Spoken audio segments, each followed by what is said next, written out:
Olá pessoal, estamos de volta à nossa aula de número 9. Hoje vamos falar de curva característica do solo.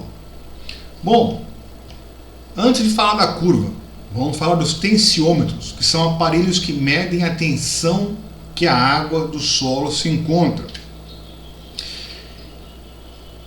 Com o tensiômetro, eu consigo saber a tensão que a água do solo está, mas preciso relacionar com um valor de umidade. Então é necessário relacionar a tensão do solo com um valor de umidade. Então, a umidade do solo vezes a tensão. No caso, é a tensão matricial. Essa correlação entre tensão de água no solo e umidade que o solo está é feita em laboratório. Se utiliza o aparelho chamado extrator de Richards. É um aparelho que submete as amostras de solo a diferentes valores de pressão. Para cada valor de pressão que eu aplico no aparelho, no extrator, eu vou ter um valor de umidade correspondente.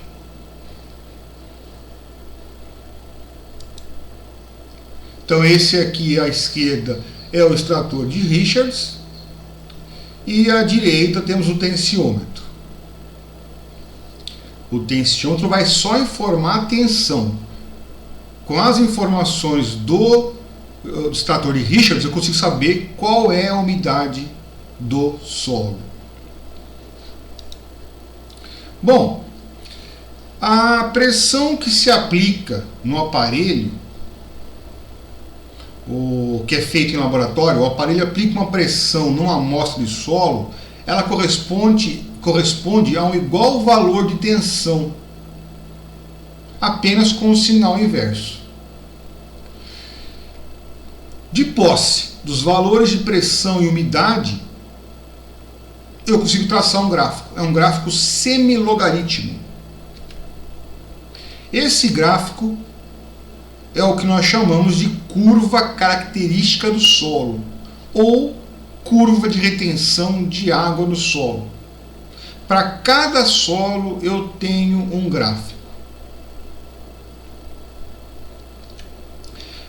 Também para cada profundidade naquele solo eu também tenho um gráfico.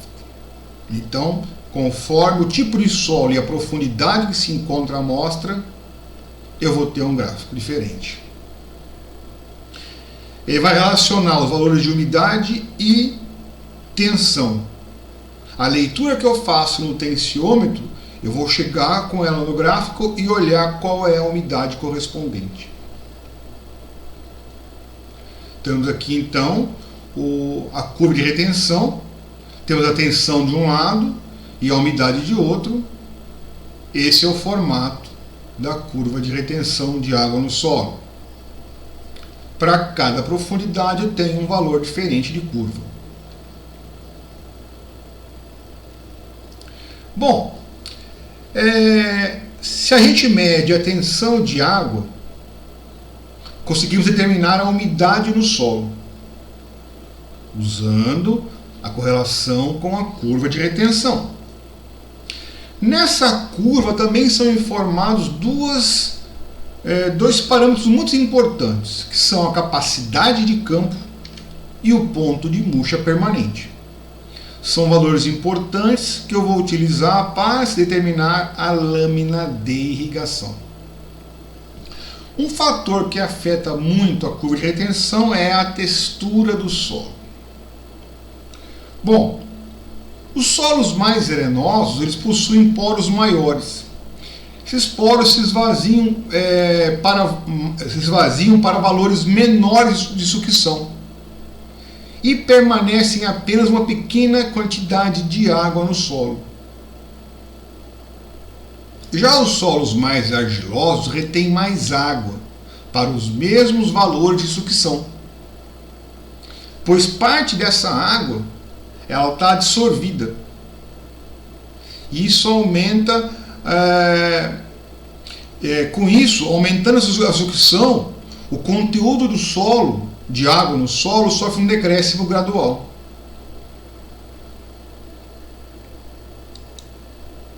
Então, os solos argilosos retêm mais água para os mesmos valores de sucção quando comparados aos solos arenosos. Então, eu também tenho a curva de retenção para cada tipo de solo. Solo mais arenoso, mais argiloso, solos mais medianos. Então, eu tenho para cada tipo de solo uma curva, para cada profundidade uma curva também. A estrutura do solo, como eu já falei, ela também influencia o formato da curva de retenção. Em solos compactados, o volume de macroporos é reduzido. Os poros intermediários aumentam, porque os macroporos se transformam em poros intermediários por conta da compactação, e os microporos não são afetados. Grande parte da água presente no solo ela fica retida abaixo dos valores de tensão, em geral de 0 a 1 atmosfera. E isso devido às forças de capilaridade e por conta da estrutura do solo. Já as forças de adsorção e a textura do solo influem na retenção de água em altos valores de tensão.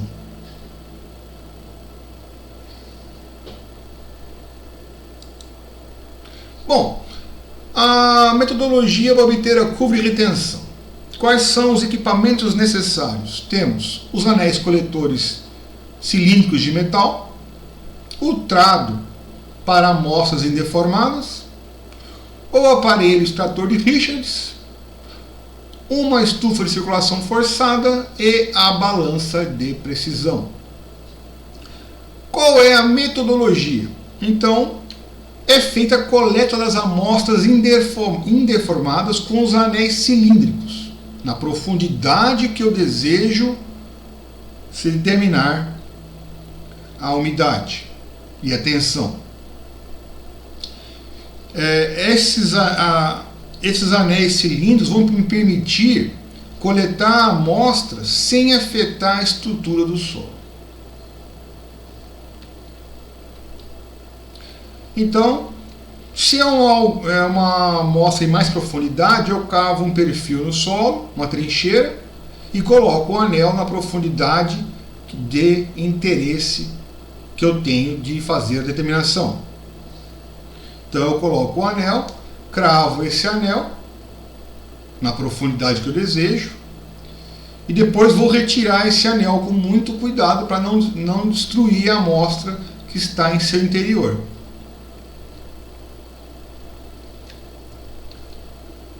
Vou retirar o excesso com cuidado, uso uma espátula para isso, para que saia o anel com a estrutura intacta. A parte interna não pode ter falhas, então tem que sair perfeitamente a amostra indeformada de solo.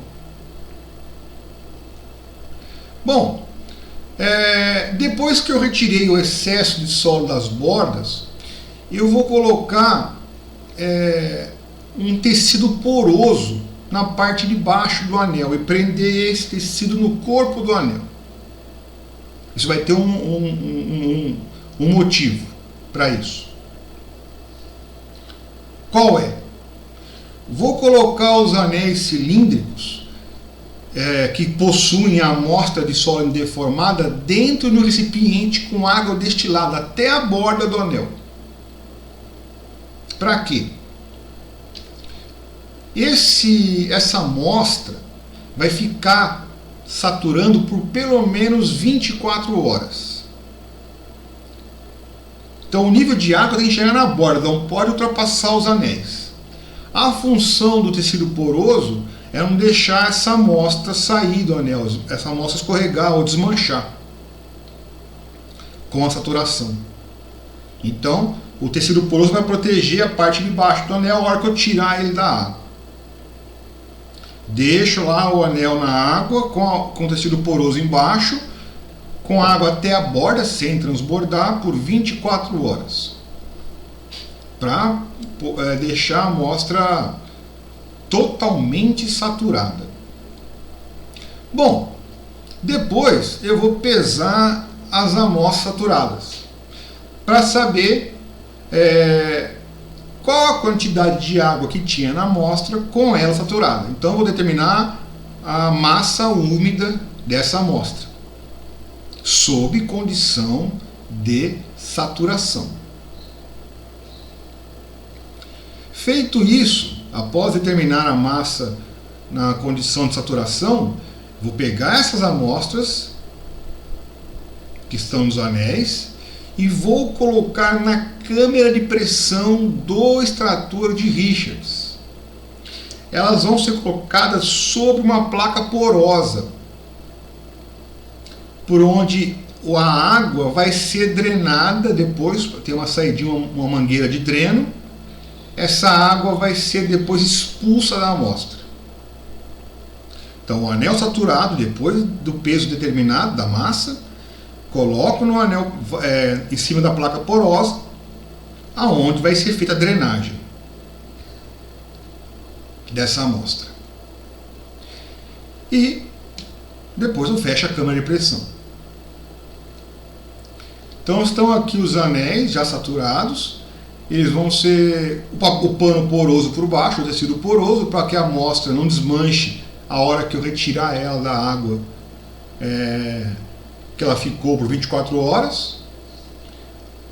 Estão sobre a placa porosa, que vai permitir a drenagem da água da amostra, e já inseridas dentro do recipiente de pressão, na panela do extrator de Richards. Depois esse recipiente vai ser fechado, ele é bem protegido, bem reforçado, bem parafusado, tá? E a amostra vai ficar ali dentro. O que é feito daí? Se aciona o aparelho, existe um compressor de ar nesse aparelho, e vai se aplicar a tensão que se deseja determinar a umidade. Então escolho um valor de pressão que corresponde à tensão com valor negativo e aplico na amostra. Essa pressão vai atuar na amostra e vai fazer expulsar a água da amostra. Aí é onde vai entrar a placa porosa e o dreno. Então a pressão que se aplica na amostra expulsa uma quantidade X de água daquela amostra. Estabilizando a pressão no aparelho, eu retiro a amostra de dentro e faço outra determinação de massa. Feito isso, retorno a amostra para o aparelho, para a câmara de pressão do extrator de Richards, e aplico outro valor de pressão. Cada vez que eu aplicar um valor crescente de pressão, mais água vai sendo drenada. Então, cada vez que eu escolho um valor de pressão, que corresponde à tensão com valor negativo, uma quantidade de água vai sendo expulsa da amostra. Sempre que estabiliza, eu vou lá e determino a massa. Então eu vou conseguir saber, para cada valor de pressão que corresponde à tensão com sinal inverso, qual é a umidade que vai estar presente na amostra. Isso vai ser feito de que jeito? Tudo por diferença de peso. A umidade vai ser determinada por diferença de peso da amostra. Lembre-se que a primeira massa que eu determinei foi da amostra completamente saturada. Também é necessário determinar a densidade aparente e depois, ao final de tudo, o peso seco da amostra. Para determinar o peso seco, eu vou usar a estufa de circulação forçada de 24 a 48 horas por 105 com a temperatura de 105 a 110 graus Celsius. Obviamente, temos que descontar do peso da amostra o peso do tecido. Então, desconta-se esse valor do tecido. E aí, o próximo passo é calcular a quantidade de água presente na amostra com base em massa seca e a umidade volumétrica. O aparelho possui um sistema de regulagem, pode ser mecânica ou digital, no qual eu regulo qual a pressão que corresponde novamente à tensão com valor inverso eu estou aplicando na amostra. Então pode ser um mecanismo mecânico ou um mecanismo digital. Esse no caso é mecânico. Então eu regulo para a pressão que eu quero e a foto da esquerda ali é a água sendo drenada da amostra. Por isso a importância da placa porosa e o tecido embaixo da amostra. Evita que a amostra desmanche de dentro do anel, que isso aí acabaria com tornaria inviável o ensaio. Bom, para traçar a curva, eu preciso de um modelo matemático de Van Genuschen, que é esse aqui, e onde eu tenho os parâmetros de ajuste do modelo, a umidade residual, a umidade de saturação e o potencial matricial. Então eu vou traçar essa curva utilizando o modelo matemático de Van Genuschen.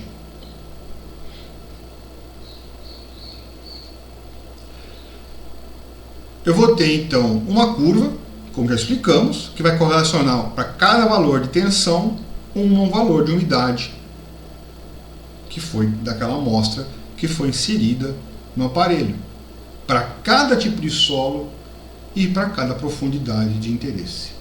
Bom, essa é a parte do laboratório.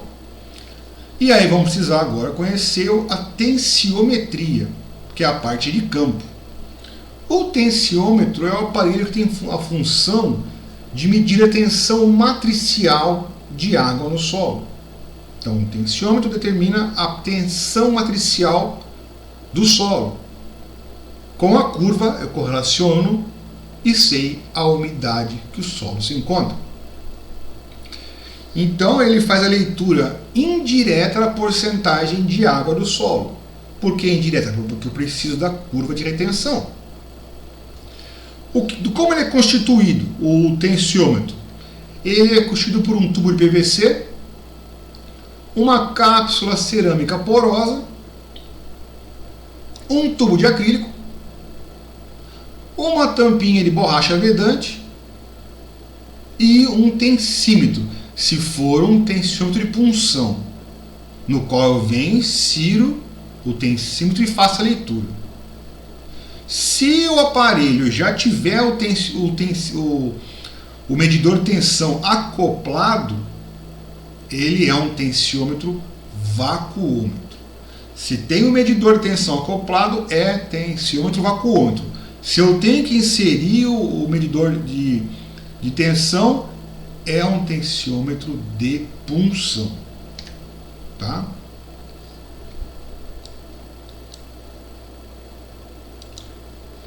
Então esse aqui é um tensiômetro de punção. Eu tenho a tampa de borracha vedante, o tubo de acrílico, o tubo de PVC marrom, a cápsula de cerâmica porosa e o tensímetro de punção. Esse tensímetro ele tem uma agulha no seu interior. Eu venho com esse aparelho e conecto na tampa de borracha vedante. A agulha perfura a tampa de borracha vedante e faz a leitura. Já esse é o tensímetro de punção. O tensiômetro, tensiômetro de punção. O tensiômetro vacuômetro já tem o medidor instalado nele. Já está acoplado. É só fazer a leitura. Também possui o tubo de PVC marrom, tubo de acrílico, o vacuômetro, a tampa de PVC e por baixo da tampa de PVC está a tampa de borracha. para vedar. Bom, os tensiômetros têm que ser instalados em função da profundidade efetiva do sistema radicular da planta. Eu faço isso em diversos pontos representativos da área que eu estou irrigando. Qual que é o princípio de funcionamento desse aparelho? O tensiômetro possui água no seu interior. Essa água vai ser trocada com a água do solo. Então, a cápsula porosa permite a passagem da água do aparelho para o solo e vice-versa, do solo para o aparelho conforme a condição de umidade do solo. Essa cápsula porosa é a que permite essa movimentação de água de dentro do aparelho para o solo, do solo para dentro do aparelho. Quando ele é instalado a campo, ele é instalado cheio de água. Então, eu instalo o aparelho no campo, na profundidade que eu tenho interesse, no ponto representativo da área. Esse aparelho está cheio de água. Eu tenho o tensímetro, conecto com a parte de cima do aparelho para se fazer a leitura. Como eu falei, dentro do tensímetro tem uma agulha que perfura a tampa de borracha do aparelho, do tensiômetro. Num solo com baixa umidade, vai acontecer o quê? A água vai sair de dentro do aparelho em direção ao solo. Solo com baixa umidade, tenho a água dentro do aparelho, então, por diferença de potencial, a água vai sair do aparelho e vai em direção ao solo ao seu redor. Isso gera um vácuo dentro do aparelho, que pode ser medido com um tensímetro. Então, é possível medir o vácuo que gerou esse processo da água sair de dentro do aparelho para o solo com o tensímetro. Quando o vacuômetro indicar um valor pré-definido, vai variar conforme a cultura, se deve proceder à irrigação.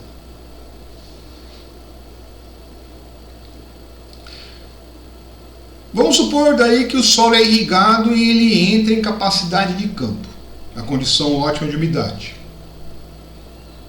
De novo eu vou ter o aparelho, em cima de punção. Ocorreu a irrigação, o solo então está em condição ótima de umidade. A água vai voltar para dentro do aparelho, do tensiômetro. Isso vai ser registrado, vai diminuir o vácuo no seu interior e vai ser registrado pelo tensímetro de punção.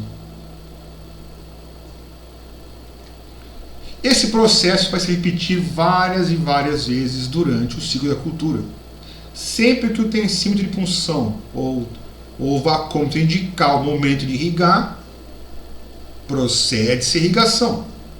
Assim que o solo entra na condição ótima, a água volta para dentro do aparelho e o ponteiro vai indicar essa condição também.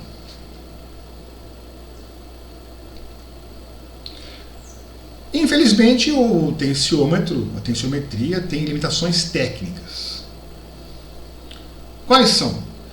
Primeiro, funciona bem até um valor de 0,8 atmosfera. Se passar disso, começa a entrar ar no aparelho e ele para de funcionar. É mais aconselhável a gente usar os tensiômetros em solos mais arenosos do que solos argilosos. Por quê? o solo argiloso retém água em quantidade significante acima de 0,8 atmosfera. Então é mais aconselhável usar em solos mais arenosos.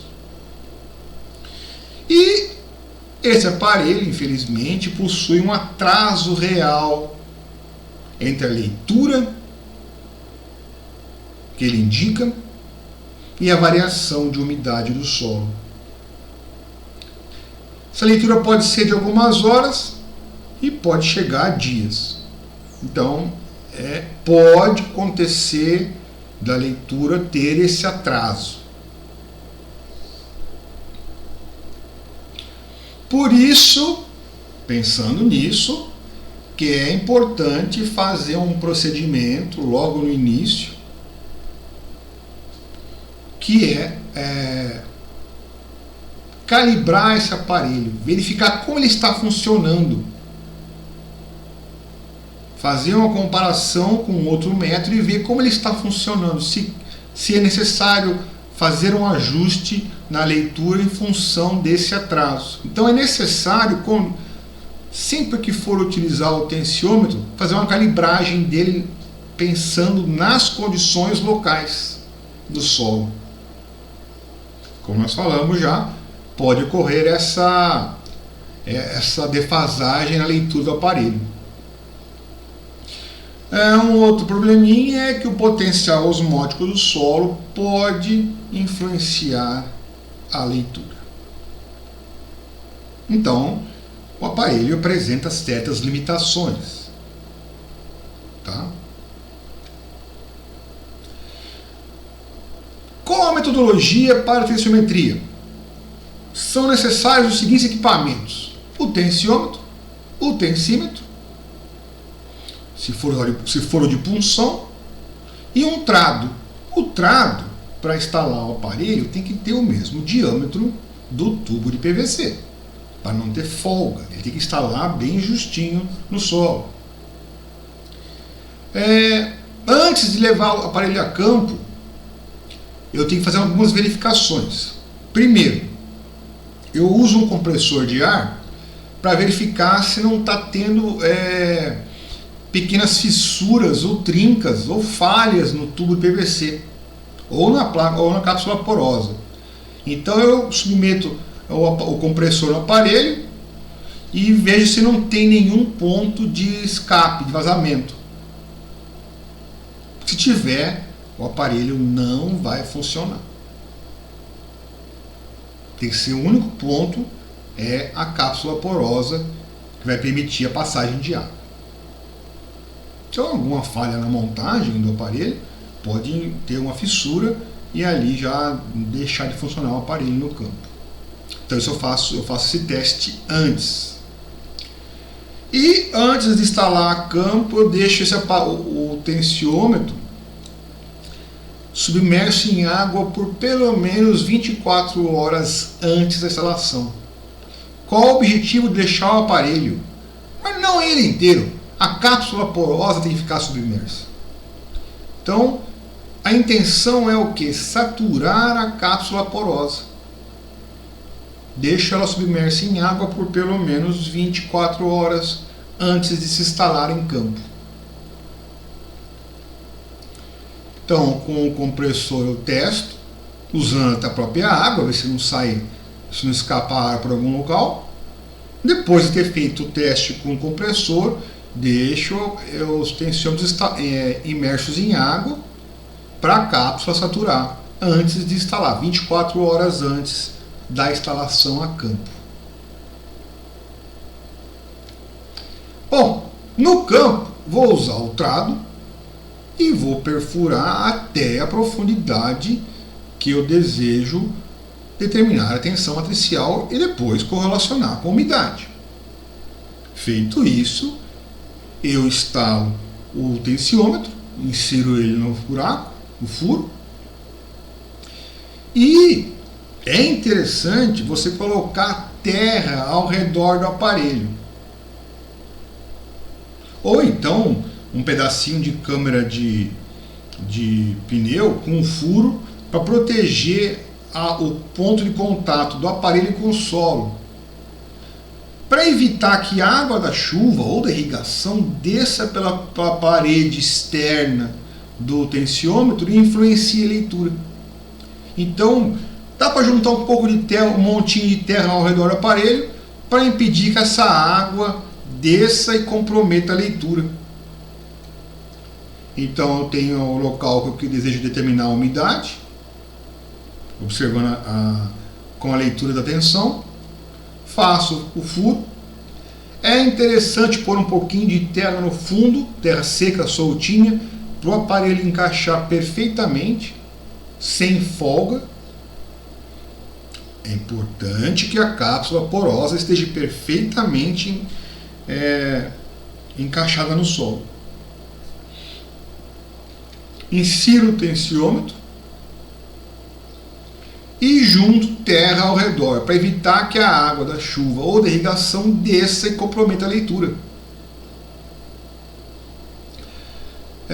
A água que vai estar dentro do aparelho, ela vai entrar em equilíbrio com a água do solo. Isso vai gerar o vácuo no aparelho. Meia hora mais ou menos é suficiente para ele estar em condições de trabalho. E reforçando, quanto menor for a umidade do solo, mais água vai sair do aparelho.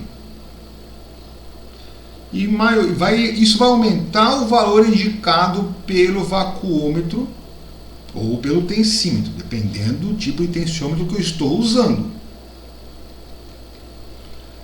É importante que quando for instalar o aparelho, o solo tenha uma boa umidade, preferencialmente capacidade de campo, para quando instalar o aparelho não haver um choque muito grande do aparelho com o solo. Então deixa ele instalar, entrar em equilíbrio para depois começar a operar. Então é importante que a instalação seja feita no solo com uma ótima condição de umidade.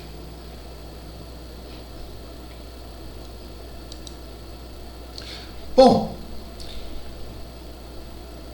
assim que ocorrer a precipitação ou a irrigação, a água volta para dentro do aparelho e isso vai reduzir o valor da leitura. Geralmente eu instalo os tensiômetros em baterias, no mesmo ponto, mais de um aparelho no mesmo ponto, e em áreas representativas da área irrigada. Geralmente eu instalo em duas profundidades, 25 e 75% da profundidade do sistema radicular da planta. Então, geralmente eu instalo o tensiômetro em baterias, um a 25% de profundidade do sistema radicular e o outro a 75% da profundidade do sistema radicular. É uma metodologia interessante, bastante usada, tem suas limitações, sabendo utilizar ela vai muito bem. Às vezes isso acontece do aparelho parar de funcionar sem explicação nenhuma. Funcionava muito bem, até um certo momento ele para de funcionar e às vezes ele nem sabe por que aconteceu isso. A vantagem do tensiômetro de punção é que com um único tensímetro eu faço várias leituras em vários aparelhos. Isso reduz bem o custo. Obrigado.